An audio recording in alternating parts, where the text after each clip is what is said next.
Hello friends, welcome back to our channel toppers target. I hope आप सब अच्छे होंगे और आप सबकी प्रिपरेशन अच्छे से चल रही होगी।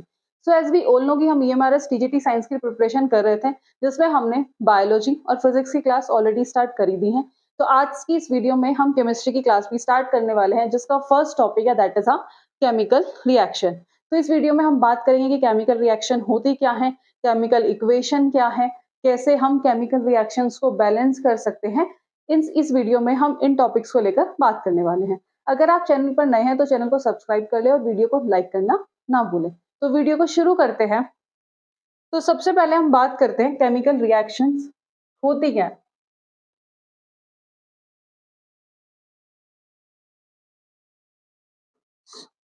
सो केमिकल रिएक्शन को समझने के लिए let us consider one example, that is if you add vinegar if you add vinegar to sodium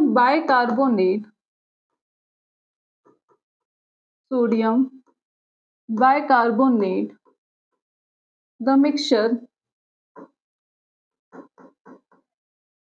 freezes,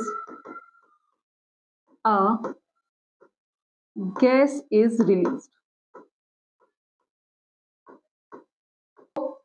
इसमें हमने क्या करा, विनेगर को किस में ऐड कर दिया, सोडियम बाइकार्बोनेट, और जिससे किसका फॉर्मेशन हुआ, एक gas released, gas is released. So sodium bicarbonate क्या है, sodium bicarbonate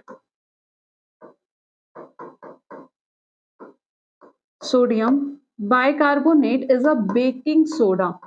sodium bicarbonate is a baking soda, जिसका फॉर्मूला होता है NaHCO3।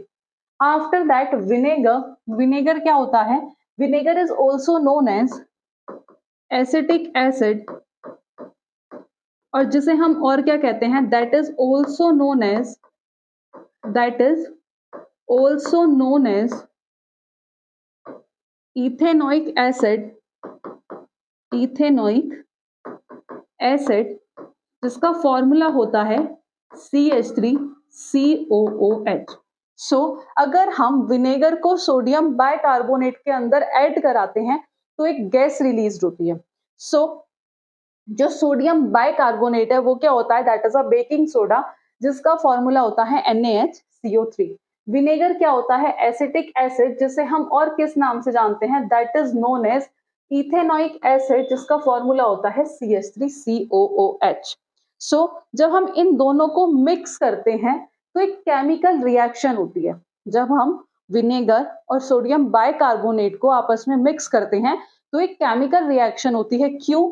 क्योंकि एक क्या है, एक सब्सटेंस क्या है, इनमें से एसिड है और दूसरा क्या है, बेस है। तो विनेगर क्या है, विनेगर एसिड है, और सोडियम बाइकार्बोनेट क्या है, सोडियम बाइकार्बोनेट बेस है। तो जब हम इन दोनों को मिक्स करते हैं तो एक केमिकल रिएक्शन होती है। क्यों होती है? क्योंकि एक सब्सटेंस एसिड है और दूसरा क्या है, बेस है। सो इनसे क्या होता है, एक नया प्रोडक्ट का फॉर्मेशन। इनकी रिएक्शन कराने पर क्या हो रहा है, एक केमिकल, इन दोनों को ऐड करने पर, मिक्स करने पर क्या हो रहा है, एक केमिकल रिएक्शन हो रही है, जिसमें से क्या रिलीज हो रही है, गैस रिलीज हो रही है। नाउ क्वेश्चन इज दैट कि इन दोनों को जब मिक्स कराते हैं तो कौन सी गैस रिलीज होती है, तो वो होती है carbon dioxide, CO2, that is carbon dioxide.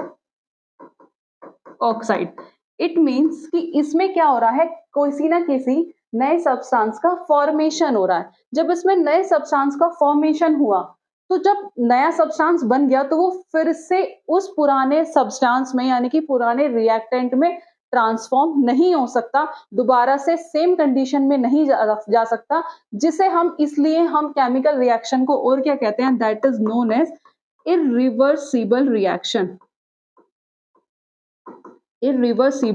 reaction। So chemical reaction is also known as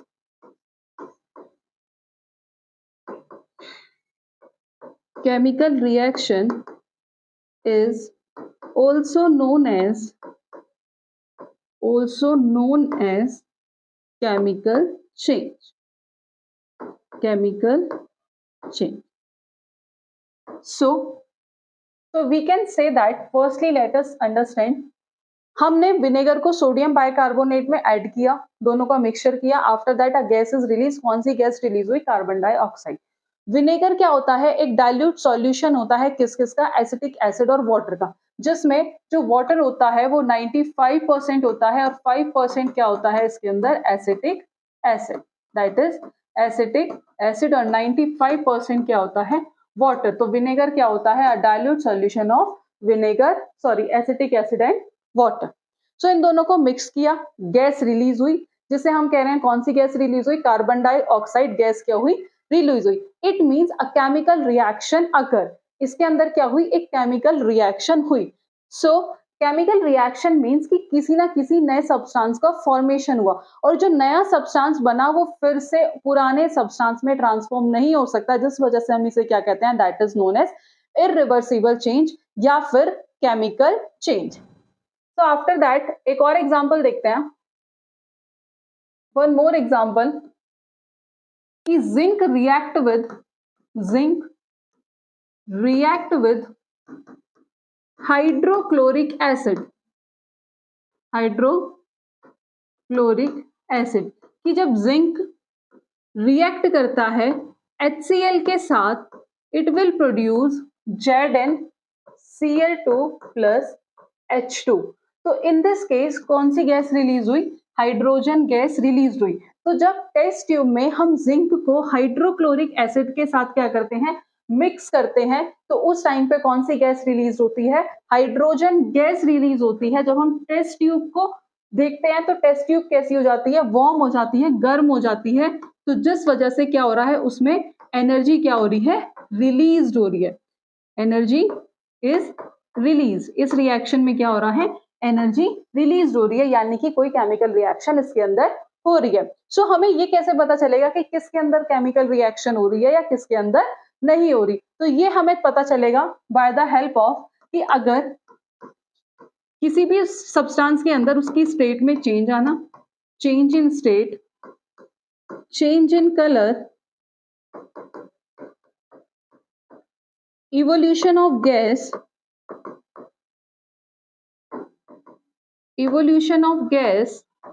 next is formation of a precipitate, PPT, that is precipitate. इन सारे that is the characteristics of chemical reactions. अगर किसी की state में change आना, colour में change आना, gases का evolution होना, पीपीटी का फॉर्मेशन होना, अगर ये सब चीजें हो रही है तो इट मींस किसी भी सब्सटेंस के अंदर केमिकल रिएक्शन हो रही है. और केमिकल रिएक्शन हम अपने आसपास भी देखते हैं, जैसे फोटोसिंथेसिस, ये भी किसका एग्जांपल है? ये भी एग्जांपल है केमिकल रिएक्शन का. Rusting of iron is an example of chemical reaction. Combustion, ये सब किसके एग्जांपल हैं? ये सब एग्जांपल्स हैं केमिकल रिएक्शंस के. सो आई होप आपको ये टर्म्स क्लियर हुई होंगी. सो फोटोसिंथेसिस, डाइजेशन, बेकिंग सोडा, हमारे दो तरह के चेंजेस होते हैं. एक होता है फिजिकल चेंज, एक होता है केमिकल चेंज. फिजिकल चेंज कौन से चेंजेस होता है? दैट इज रिवर्सिबल, जो रिवर्स हो जाए. लेकिन केमिकल चेंज कैसे होते हैं? दैट इज इरिवर्सिबल, जो फिर से ओरिजिनल प्रोडक्ट में ट्रांसफॉर्म नहीं हो सकते. फिजिकल चेंज और केमिकल चेंज के एग्जाम्पल से आपके एग्जाम्स में जनरली क्वेश्चंस पूछे जाते हैं. सो स्टार्ट करते हैं केमिकल रिएक्शन एंड इक्वेशन. हमने फर्स्टली एक एग्जांपल से अंडरस्टैंड करा कि केमिकल रिएक्शन होती क्या है. कहीं ना कहीं दोनों उसमें क्या हो रहा था? गैसेस का इवोल्यूशन हो रहा था. एनर्जी क्या हो रही थी? रिलीज हो रही थी, जिससे हमें पता चला था कि उसके अंदर एक केमिकल रिएक्शन हो रही है.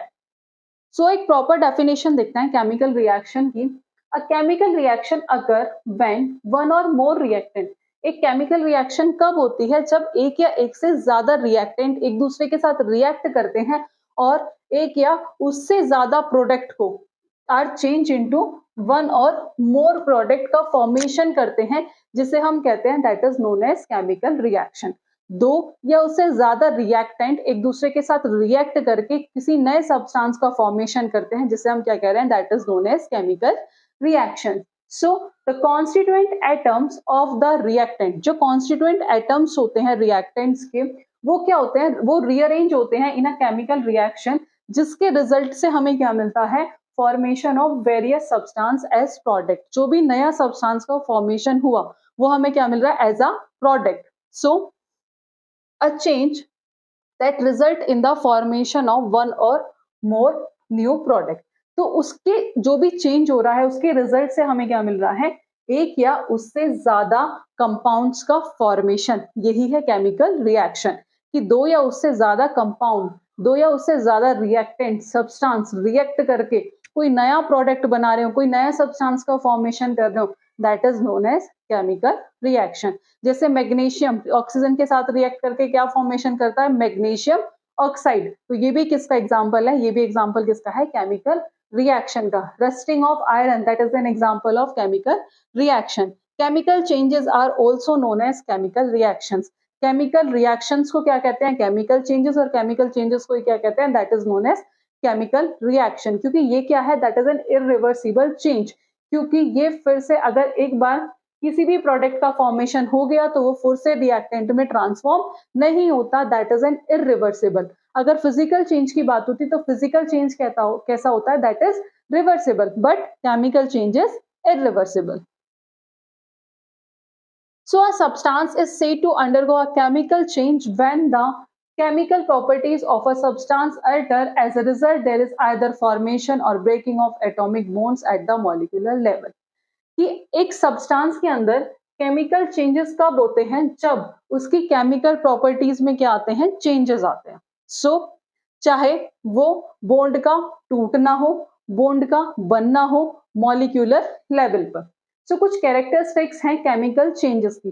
First is new substance are produce during a chemical reaction. ये अभी हमने एज एग्जांपल में देखा भी था कि नए सब्सटेंस का फॉर्मेशन होता है किसमें? During a chemical reaction. I think is that is clear. After that change in energy are involve. जो हमने जिंक और हाइड्रोक्लोरिक एसिड का एग्जांपल देखा था कि जिंक HCl के साथ रिएक्ट कर रहा है, तो हम टेस्ट ट्यूब जब पकड़ कर देखते हैं तो हमें टेस्ट ट्यूब कैसी फील होती है? गर्म फील होती है, हॉट फील होती है। इट मीन्स कि उसमें एनर्जी रिलीज हो रही है। So change in energy are involve. तो उसके एनर्जी में क्या आ रहा है? चेंज आ रहा है। After that during the reaction there occur a change in mass.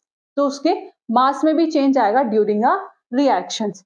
There is a permanent alteration, means एक बार प्रोडक्ट का फॉर्मेशन हो गया फिर वो रिएक्टेंट में ट्रांसफॉर्म नहीं होगा। Example, cooking of food, that is a chemical change. Rusting of iron, that is a chemical change. Heating of lead nitrate, PbNO3, उसमें से भी कुछ ना कुछ क्या निकल रहा होगा? गैस का formation, that is chemical change. Souring of milk, that is a chemical change. Ripening of fruit, ये भी सब क्या है? chemical change. और chemical change ही क्या है? that is a chemical reaction. So I hope आपको ये clear हुआ होगा। Next move करते हैं। So ये example है soaring of milk. What happen when lead nitrate is heated? In this case, red brown fumes निकलती हैं।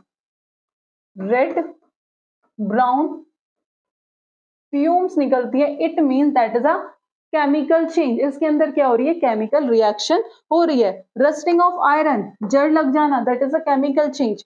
Cooking of food, ये भी क्या है? that is a chemical change. और ये सब किसके example हैं? chemical reaction के, क्योंकि केमिकल रिएक्शन को ही हम क्या कहते हैं? Chemical change. उसके बाद है कि कैसे हम केमिकल रिएक्शन को रिप्रेजेंट करते हैं, कि कैसे हम किसी भी केमिकल रिएक्शन को लिखते हैं। सो रिएक्टेंट, रिएक्टेंट हम कौन सी साइड लिखते हैं? स्टार्टिंग सब्सटेंस, जो जिससे तुम्हारी रिएक्शन स्टार्ट हो रही है, स्टार्टिंग सब्सटेंस को ही हम क्या कहते हैं? That is reactant. और ये लिखी कहां जाती है? इक्वेशन के left side, left side of the, on the left side of the equation. After that product, that is the ending substance, that is the ending substance, और इसे हम कौन सी साइड लिखते हैं? राइट साइड लिखते हैं। Unlike in mathematics where things are equals, but in chemistry reaction are directional. हम जैसे suppose for example Zn plus 2HCl, it will form ZnCl2 plus H2. In this case हम यहाँ पर equal to का sign नहीं लगाते हैं mathematics की तरह, इसमें हम इस एरो से रिप्रेजेंट करते हैं, क्योंकि रिएक्शन कैसी है? Reactions are directional, reaction are directional. तो ये दोनों क्या है? दैट इज अ रिएक्टेंट, जो लेफ्ट साइड लिखा गया है दैट इज अ रिएक्टेंट, और ये क्या है दोनों? That is a product. So reactant 1 plus reactant 2 जो हमने एग्जांपल लिया था Zn प्लस 2HCl और क्या प्रोडक्ट 1 फॉर्म करा ZnCl2 प्लस H2। सो ऐसे हम किसी भी केमिकल रिएक्शन को क्या कर सकते हैं, रिप्रेजेंट कर सकते हैं। चाहे मैग्नीशियम ऑक्सीजन के साथ रिएक्ट करके मैग्नीशियम ऑक्साइड बनाए, सोडियम वाटर के साथ रिएक्ट करके सोडियम हाइड्रोक्साइड बनाए, तो ये सब हम इस तरीके से रिप्रेजेंट कर सकते हैं। रिएक्टेंट हम लेफ्ट साइड लिखते हैं और प्रोडक्ट हम राइट साइड लिखते हैं। रिएक्टेंट क्या होता है, स्टार्टिंग सब्सटेंस, और प्रोडक्ट क्या होते हैं, ending substance. After that chemical equation, जैसे suppose 2H2 plus O2 2H2O, that is 2H2 plus O2, it will form 2H2O। तो इस केस में अगर कोई पूछे कि रिएक्टेंट और प्रोडक्ट क्या है, आई होप आप इजीली बता पाओगे। That is a left hand side और ये क्या है, right hand side. So left hand side वाले क्या होते हैं, रिएक्टेंट, और राइट हैंड साइड क्या होता है, दैट इज अ प्रोडक्ट। ये क्या है, प्रोडक्ट। सो इन दिस जो ये है H2, ये क्या है, that is a symbol, that is a symbol. जैसे सपोज O2 होता, नाइट्रोजन होता, सल्फर होता, ये सब क्या है, दैट इज अ सिंबल। सो ये 2 और यहां पर भी क्या है, that is 2, that is a coefficient. ये क्या है, that is a coefficient. After that ये है रिएक्टेंट, ये एंडिंग सब्सटेंस, प्रोडक्ट, और फॉर्मेशन क्या हुआ, H2O। H2O क्या है, फॉर्मूला किसका, वाटर का। तो ये क्या है, केमिकल इक्वेशन है, और ये क्या थे, parts of a chemical equation. अब है राइटिंग केमिकल इक्वेशन, कि हम कैसे किसी भी केमिकल इक्वेशन को लिख सकते हैं। सबसे पहले in a chemical reaction the reactant are written, ये हम ऑलरेडी डिस्कस कर चुके हैं कि हम लेफ्ट साइड में क्या लिखते हैं, रिएक्टेंट को लिखते हैं, और राइट साइड में क्या लिखते हैं, प्रोडक्ट को लिखते हैं, that is the ending substance. ये हम ऑलरेडी डिस्कस कर चुके हैं। अब हमने उसमें एक एरो लगाया था, ये भी हम डिस्कस कर चुके थे कि जो एरो है वो किधर पॉइंट करता है, toward the product is inserted between the reactant and the product, और वो क्या रिप्रेजेंट करता है, जो हमारी रिएक्शन है that is unidirectional, is also represent the direction of the reaction, कि जो रिएक्शन की डायरेक्शन को क्या करता है, रिप्रेजेंट करता है। After that a single arrow, सिर्फ अगर एक सिंगल एरो है रिएक्टेंट्स और प्रोडक्ट के बीच में, अगर सिर्फ सिंगल एरो है, उसका मतलब क्या हो रहा है, ये क्या प्रोसीड कर रहा है, ये हमें रिएक्शन की डायरेक्शन को दिखा रहा है। अगर डबल एरो है जस्ट लाइक दिस, तो इस केस में ये इंडिकेट कर रहा है reversible reaction, it indicate reversible reaction, that is the product recombine to form the reactant. और रिवर्सिबल किसका एग्जांपल है, that is a physical change. So ये किसका साइन होता है, ये किसे रिप्रेजेंट करता है, ये रिप्रेजेंट करता है रिवर्सिबल रिएक्शन को। After that plus sign inserted between two or more reactant, जैसे कोई भी ले लो, मैग्नीशियम प्लस ऑक्साइड, तो इस केस में हमने क्या लगाया, कौन सा साइन किया, that is positive sign is inserted between two or more reactant और प्रोडक्ट फॉर्म। तो इसके बीच में हम कौन सा साइन इंसर्ट करते हैं, that is a plus sign. If reaction are carried out under specific condition, कि अगर रिएक्शन किसी स्पेसिफिक कंडीशन में हो रही है, जैसे कि लाइट की प्रेजेंस में हो रही है, तो लाइट की प्रेजेंस में हम एरो के ऊपर मेंशन करते हैं, दैट इज एच न्यू। अगर हीट की प्रेजेंस में हो रही है तो उसके ऊपर मेंशन करते हैं हीट का सिंबल। अगर किसी फर्दर कैटलिस्ट की प्रेजेंस में हो रही है तो उस पर हम उस कैटलिस्ट का नेम मेंशन करते हैं। So if reaction are carried out under specific condition, जैसे टेम्परेचर, प्रेशर, कैटलिस्ट, ये कंडीशन कहाँ लिखी जाती है, एरो के ऊपर लिखी जाती है। तो आई होप आपको ये कुछ पॉइंट्स क्लियर हुए होंगे कि कैसे हम केमिकल इक्वेशंस को लिखते हैं, किस एरो का क्या मतलब होता है, वो किसे क्या इंडिकेट करता है। After that the chemical equation can be made more informative. हमने एक नॉर्मल केमिकल इक्वेशन लिख दी, अब हम उसे कैसे और ज्यादा इंफॉर्मेटिव बना सकते हैं, ठीक है, by the physical state of the reactant and product, कि कैसे हम किसी भी केमिकल इक्वेशन को और ज्यादा इंफॉर्मेटिव बना सकते हैं, कैसे, तो उसमें हम उसकी फिजिकल स्टेट क्या कर दे, मेंशन कर दें। अगर जैसे सपोज फॉर एग्जांपल सेम कि हमने जो एग्जांपल लिया था वही Zn plus 2HCl ZnCl2 plus H2, तो इसमें कौन सी गैस निकली? Hydrogen gas. तो if gas is liberated as a product, तो इन दिस केस हम एरो को किस साइड रिप्रेजेंट करते हैं? ऊपर की तरफ। किस साइड रिप्रेजेंट करते हैं? ऊपर की तरफ। If the product form is in the form of precipitate, अगर किसी के अंदर क्या बन रहा हो? पीपीटी बन रही हो, यानी कि प्रेसिपिटेट का फॉर्मेशन हो रहा हो, उस केस में हम एरो को कौन सी साइड दिखाते हैं? डाउनवर्ड। ये एग्जांपल्स हम chemical reaction, types of chemical reaction में देखेंगे। सो पीपीटी के फॉर्मेशन में हम क्या करेंगे? एरो को डाउनवर्ड कर देंगे। अगर गैस का लिबरेशन होगा उस केस में हम एरो को क्या कर देंगे? अपसाइड कर देंगे। तो जब अब अगर आप एक केमिकल इक्वेशन लिखते हो तो आपको ये सारी चीजें आइडिया होगा कि किस एरो का क्या इंडिकेशन है और हम क्यों किस एरो को लगा रहे हैं। सो ये था कि कैसे हम केमिकल इक्वेशन को लिख सकते हैं और उसे और कैसे इंफॉर्मेटिव बना सकते हैं। हम उसकी फिजिकल स्टेट लिख सकते हैं कि that is a solid, that is a liquid, that is a gas, वो हम ऐसे मेंशन कर देते हैं। सॉलिड, लिक्विड और गैस, उसकी फिजिकल स्टेट भी हम उसमें मेंशन कर देते हैं। अब हमने ये देख लिया केमिकल रिएक्शन क्या है, कैसे हम केमिकल इक्वेशंस को लिख सकते हैं, कैसे इंफॉर्मेटिव बना सकते हैं। आफ्टर दैट जो मोस्ट इंपॉर्टेंट आता है दैट इज अ बैलेंसिंग। जो आपके क्वेश्चन स्टार्ट होते हैं वो मेन यहीं से होते हैं कि हम कैसे, आपके एग्जाम्स में आपको इक्वेशन दे दी जाएगी, आपको उसे बैलेंस करना होगा और तब आपको बेसिक नहीं बताओगे तो आप इक्वेशन बैलेंस कैसे करोगे। तो उसके लिए हमें बैलेंसिंग सीखनी पड़ेगी। बिल्कुल बेसिक से स्टार्ट करेंगे, स्टेप बाय स्टेप हम इसमें सीखेंगे। तो सबसे पहले किसी भी इक्वेशन को बैलेंस करने के लिए अभी हमने देखा था कि लेफ्ट हैंड साइड हम क्या लिखते हैं? रिएक्टेंट, और राइट हैंड साइड हम क्या लिखते हैं? प्रोडक्ट। सो जो भी रिएक्टेंट और प्रोडक्ट है, अभी सिंपल इतना समझो, वो दोनों क्या होने चाहिए? इक्वल होने चाहिए। यानी कि जैसे मैथ्स में करते हैं कि left hand side is equal to right hand side, LHS is equal to RHS। अगर लेफ्ट हैंड साइड इक्वल है राइट हैंड साइड के, इट मींस जो आपकी इक्वेशन है वो बैलेंस्ड है। अगर वो इक्वल नहीं है, LHS is not equal to RHS, अगर वो इक्वल नहीं है इट मींस वो बैलेंस नहीं है। तो ये हम स्टेप बाय स्टेप देखेंगे, जैसे कुछ बिल्कुल स्टेप इन्वॉल्विंग कैसे इक्वेशन को बैलेंस करते हैं, ये हम अभी देखने वाले हैं। सो बैलेंस करने के लिए वही लेफ्ट हैंड साइड किसके इक्वल होनी चाहिए? Right hand side. जैसे in a balance chemical equation the total number of atoms of each element, total number of atom और हर एक एलिमेंट मतलब रिएक्टेंट्स में जो टोटल नंबर ऑफ एटम है of each element on the left hand side of the equation is equal to the number of atoms of the product form on the right hand side of the equation. वही simple term में बताया कि LHS is equal to RHS। तो जितने भी atoms हैं elements के left hand side पे और जितने हैं राइट हैंड साइड पे, वो क्या होने चाहिए?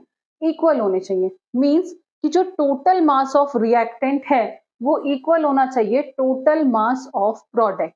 सो और the number of atom of each element before the reaction and after the reaction is equal, कि रिएक्शन से पहले भी और रिएक्शन के बाद भी, तो वो क्या होने चाहिए? इक्वल होने चाहिए। सिंपल ये ध्यान रखो कि लेफ्ट जो भी तुम्हारे रिएक्टेंट है और जो प्रोडक्ट है, reactant is equal to product, reactant is equal to product. तो ये दोनों आपस में क्या होने चाहिए?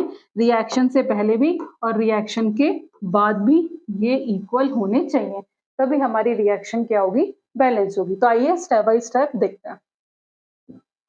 So consider the chemical reaction between magnesium and oxygen. तो सबसे पहले हम किससे सीखेंगे? मैग्नीशियम और ऑक्सीजन से। तो मैग्नीशियम का सिंबल Mg, ऑक्सीजन क्या होता है? O2। तो सबसे पहले हम इसकी वर्ड इक्वेशन लिखते हैं। क्या लिखेंगे? सबसे पहले हम इसकी word equation. So in this case magnesium that is और ऑक्सीजन, ये दोनों क्या है? ये दोनों है रिएक्टेंट। ये दोनों क्या है? ये दोनों है रिएक्टेंट और फॉर्म कर रहे हैं मैग्नीशियम ऑक्साइड। ये क्या है? प्रोडक्ट। प्रोडक्ट की साइड कौन सी होती है? राइट हैंड साइड, और ये कौन सी होती है? That is left hand side. तो सबसे पहले आपको क्या लिखनी है, उसकी वर्ड इक्वेशन लिखनी है, लिख ली। उसके बाद उसकी केमिकल इक्वेशन लिखनी है। कैसे? मैग्नीशियम का सिंबल Mg, ऑक्सीजन O2, क्या फॉर्म करेंगे? Magnesium oxide, that is MgO। Clear? After that हमें क्या करना है, नंबर ऑफ एटम्स काउंट करने हैं। कैसे? That is Mg plus O2 MgO। ठीक है, तो इसमें हम एक तरफ लिखेंगे कंपोनेंट, एक तरफ रिएक्टेंट और दूसरी तरफ प्रोडक्ट। एक तरफ लिखेंगे कंपोनेंट, रिएक्टेंट और प्रोडक्ट। इक्वेशन थी magnesium plus O2 that is magnesium oxide. तो सबसे पहले बात करते हैं रिएक्टेंट की, तो दैट इज मैग्नीशियम। मैग्नीशियम में, रिएक्टेंट में मैग्नीशियम कितने हैं? दैट इज 1, तो यहां लिख दो 1। ऑक्सीजन, दैट इज, ऑक्सीजन कितने हैं? 2, तो यहां कितना आ जाएगा? 2। अगर बात करें प्रोडक्ट की, तो प्रोडक्ट में मैग्नीशियम कितने हैं? 1, और ऑक्सीजन भी कितने हैं? 1। तो इट मींस ये क्या है, ये रिएक्शन कैसी है, ये इक्वेशन कैसी है? अनबैलेंस्ड है, क्योंकि यहां कितने हैं? 1, यहां कितने हैं? 1, तो ये तो इक्वल है, बट यहां कितने हैं? 2, यहां कितने हैं? 1, तो ये इक्वेशन कैसी हुई? That is unbalance, that is unbalance, क्योंकि LHS is not equal to RH। अब हमें क्या कराना होगा, इस इक्वेशन को बैलेंस करवाना होगा। अब बैलेंस कैसे कराएंगे? क्वेश्चन इज दैट कि हम इस इक्वेशन को बैलेंस कैसे कराएंगे। अभी हमने देखा कि ये वाली जो इक्वेशन है ये कैसी है? अनबैलेंस्ड। स्टेप 4 कि बैलेंस करवाने के लिए हमें सबसे पहले क्या चूज करना होगा? फर्स्टली ड्रॉ द बॉक्स, ये तो सब आप कर सकते हो, around each formula. Do not change anything, मतलब हमें उसके अंदर कुछ भी चेंज नहीं करना है, एज इट इज लिखना है जब हम उसे क्या करेंगे, इक्वेशन को बैलेंस करेंगे। तो हमें ऐसा रिएक्टेंट या फिर ऐसा प्रोडक्ट चूज करना है जिसके अंदर क्या हो, मैक्सिमम नंबर ऑफ एटम्स हो उसके अंदर। हमें ऐसा रिएक्टेंट या ऐसा प्रोडक्ट चूज करना है जिसके अंदर क्या हो, मैक्सिमम नंबर ऑफ एटम्स हो। सो इस कंपाउंड में जो हम चूज करेंगे वो सेलेक्ट करेंगे, that is the magnesium oxide, magnesium oxide and the element oxygen in it. So to balance the, देखो, choose a reactant or a product which has the maximum number of atoms in it. In that compound select the element which has the maximum number of atoms. तो in this equation हमने किसको select करा? Magnesium oxide को। Magnesium oxide and the element oxygen in it. क्यों choose करा? क्योंकि इसके अंदर क्या है? मैग्नीशियम ऑक्साइड, और कौन सा एलिमेंट है? That is oxygen. तो इसे बैलेंस करने के लिए हमने क्या करा, इसे क्या कर दिया, 2 से मल्टीप्लाई कर दिया। किससे मल्टीप्लाई कर देंगे हम इसे? 2 से। कैसे? हमारे पास जो इक्वेशन थी वो ये थी, magnesium plus O2 that is magnesium oxide. ये हमारे पास अनबैलेंस थी। अब इसे बैलेंस करना है। बैलेंस करने के लिए क्या करा, सपोज मैं इसे अगर 2 से मल्टीप्लाई कर दूं, ये रिएक्टेंट है, ये प्रोडक्ट है, ये मैग्नीशियम है, ये ऑक्सीजन है। तो यहाँ पर मैग्नीशियम कितने हो गए प्रोडक्ट में? 2, ऑक्सीजन में कितने हो गए? 2। अब हमें यहाँ बैलेंस करना है, तो हम इसमें क्या कर दें, किसकी मल्टीप्लाई कर दें? 2 की, यहाँ भी 2 आ जाएगा। तो इस केस में रिएक्टेंट कितने हो गए? 2, और ऑक्सीजन कितने हो गए? 2। तो ये क्या हो गई? That is a balance. इधर भी 2, इधर भी 2, इधर भी 2, इधर भी 2, तो LHS किसके इक्वल हो गया? RHS के। अब स्टेप बाय स्टेप देखते हैं, तो सिंपल बता दिया। तो इन दिस केस हम इसे कैसे रिप्रेजेंट करेंगे? MgO2 2MgO। हमने यहाँ क्या कर दिया? 2 से मल्टीप्लाई कर दिया। कैसे रिप्रेजेंट करेंगे? Magnesium oxygen. सिर्फ हमने प्रोडक्ट को मल्टीप्लाई करा है, हमने प्रोडक्ट के आगे क्या लगा दिया? 2MgO, और ये अभी एज इट इज गया, magnesium plus O2 it will form 2MgO। तो इसमें क्या करा? 1 into 2 दैट इज 2। प्रोडक्ट में भी क्या कर दिया? 1 into 2 that is 2। So there are, अब हमने देखा कि ऑक्सीजन भी कितने हो गए? 2, मैग्नीशियम भी कितने हो गए? 2। यहाँ पर ऑक्सीजन कितने? 2, बट मैग्नीशियम कितने? 1। अभी भी अनबैलेंस है। There are 2 oxygen atom on either side of the equation but 1 magnesium atom on the reactant side and the 2 of the product side. कि सिर्फ reactant side कितने magnesium है, that is 1, और product side कितने हैं, that is 2. उसे balance करने के लिए हमने रिएक्टेंट में भी किससे मल्टीप्लाई कर दिया, 2 से, तो अब दोनों तरफ क्या हो गए, बैलेंस हो गए. तो it will form 2 magnesium plus O2 magnesium oxide. तो the number of atom of each element of reactant is equal to the number of atoms of each element of product. तो दोनों साइड्स क्या हो गए, equal हो गए. फिर से समझ लो एक बार, इक्वेशन थी Mg plus O2 MgO. In this case ये दोनों रिएक्टेंट है, ये दोनों प्रोडक्ट है. इसके पास कितना 1, इसके पास कितना 2, इसके पास कितने 1 और इसके पास भी कितने 1. इस केस में ये अनबैलेंस थी. बैलेंस करवाने के लिए मैग्नीशियम प्लस O2 MgO हमने क्या चूज करा, मैग्नीशियम ऑक्साइड, क्योंकि वो चूज करना है जिसके पास ज्यादा नंबर ऑफ आइटम्स होंगे. तो अगर मैंने यहाँ 2 से मल्टीप्लाई कर दी तो इट मींस मैग्नीशियम कितने हो गए 2, ऑक्सीजन कितने हो गए 2. यहाँ ऑक्सीजन कितने हो गए 2 बट मैग्नीशियम दैट इज 1. इसमें भी क्या कर देंगे 2 से मल्टीप्लाई, तो मैग्नीशियम कितने हो गए 2. तो इक्वेशन क्या हो गई, बैलेंस. तो ये तो और भी ज्यादा सिंपल है. एक और एग्जांपल देखते हैं. फिर से same, sodium react with water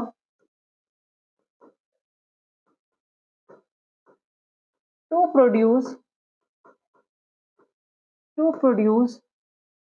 sodium hydroxide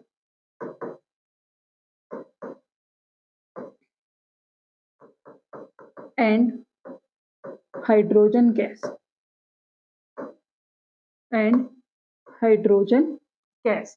So अब लिख लो इसकी equation, sodium that is Na plus H2O, it will form NaOH plus H2. ठीक है. अब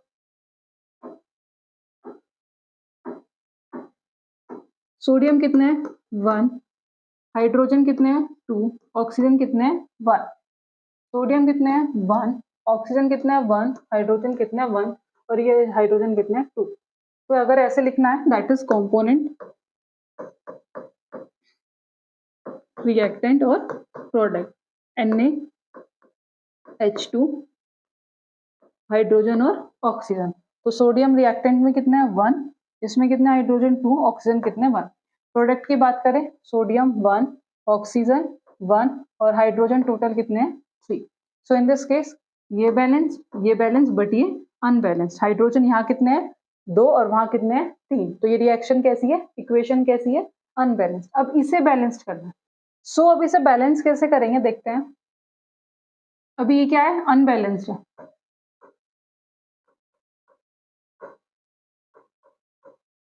तो Na plus H2O, it will form NaOH plus H2. Sodium भी balance, oxygen भी बैलेंस, बट हाइड्रोजन यहाँ 2 वहां 3. तो इस केस में अगर मैं यहाँ 2 की मल्टीप्लाई कर दूं और यहाँ भी 2 की मल्टीप्लाई कर दूं और यहाँ भी किसकी मल्टीप्लाई कर दूं 2 की मल्टीप्लाई कर दूं, तो क्या आएगा, फिर से component reactant product that is Na, hydrogen और ऑक्सीजन. अब सोडियम कितने यहाँ 2, हाइड्रोजन कितने 2 2 जा 4, ऑक्सीजन कितने दैट इज कोफिशिएंट क्या इसका दैट इज 2. प्रोडक्ट का देख लो, सोडियम कितने 2, तो इसमें ऑक्सीजन कितने 2, हाइड्रोजन कितने 2 ये और 2 ये, टोटल कितने हो गए 4. तो अब इक्वेशन कैसी हो गई, that is balanced. Means LHS is equal to RHS. तो ऐसे हम क्या कर सकते हैं, इक्वेशन को बैलेंस्ड कर सकते हैं. सो आई होप आपको समझ में आया होगा कि इक्वेशन बैलेंस कैसे करनी है. इसके बाद भी कोई भी कंफ्यूजन अगर आपको आ रहा है तो आप हमसे कनेक्ट कर सकते हैं. उसके बाद step 6, writing specific conditions on the arrow the reaction is carried out in the presence of heat. हम ऑलरेडी डिस्कस कर चुके थे कि अगर रिएक्शन किसी स्पेसिफिक कंडीशन में हो रही है तो उसके ऊपर हम क्या मेंशन करते हैं, एरो के ऊपर जिस कंडीशन पे वो रिएक्शन हो रही है. जैसे 2 मैग्नीशियम प्लस O2 किसकी प्रेजेंस में हो रही है, हीट की प्रेजेंस में हो रही है 2 MgO. अब रिएक्शन को, इक्वेशन को ज्यादा इंफॉर्मेटिव बनाने के लिए उसकी फिजिकल स्टेट भी हम मेंशन करते हैं. जैसे मैग्नीशियम क्या है, सॉलिड है, तो दैट इज 2 मैग्नीशियम और ब्रैकेट में सॉलिड. ऑक्सीजन क्या है, that is a gas, heat, और जो प्रोडक्ट बना 2 magnesium oxide that is solid. तो हम इक्वेशन को और ज्यादा इंफॉर्मेटिव बनाने के लिए उस केस में हम उसकी फिजिकल स्टेट भी मेंशन करते हैं। So using the step you can balance any chemical equation. आप इन स्टेप को यूज करके किसी भी केमिकल इक्वेशन को क्या कर सकते हो, बैलेंस कर सकते हो। इसके बाद इतने सिंपल तरीके के बाद स्टेप बाय स्टेप बताने के बाद फिर भी कोई कंफ्यूजन है तो आप हमसे कमेंट बॉक्स में कमेंट कर सकते हैं। अगर आपको इस नोट्स की पीडीएफ चाहिए तो आप हमारी एप्लीकेशन डाउनलोड कर सकते हैं, वहां पर आपको या ये जो आपको नोट्स है वहां प्रॉपर मिल जाएंगे। जिस और एप्लीकेशन आप हमारे डिस्क्रिप्शन बॉक्स में आपको लिंक मिल जाएगा, वहां से डाउनलोड कर सकते हैं या फिर प्ले स्टोर से जाके आप एप्लीकेशन डाउनलोड कर सकते हैं। तो आज की वीडियो में हमने डिस्कस किया कि केमिकल रिएक्शन क्या है, केमिकल इक्वेशन क्या है, कैसे हम उन्हें लिख सकते हैं, केमिकल इक्वेशन को बैलेंस कैसे कर सकते हैं। उसके बाद जो नेक्स्ट आता है that is a types of chemical reaction. Types of chemical reaction हम डिस्कस करेंगे in a next video in detail discussion. So I hope आपको ये वीडियो पसंद आई होगी। फर्दर ऐसी वीडियोस के लिए आप हमारे चैनल से जुड़े रहिएगा। आज की वीडियो में इतना ही, मिलते हैं नेक्स्ट वीडियो में नेक्स्ट टॉपिक के साथ। Thank you.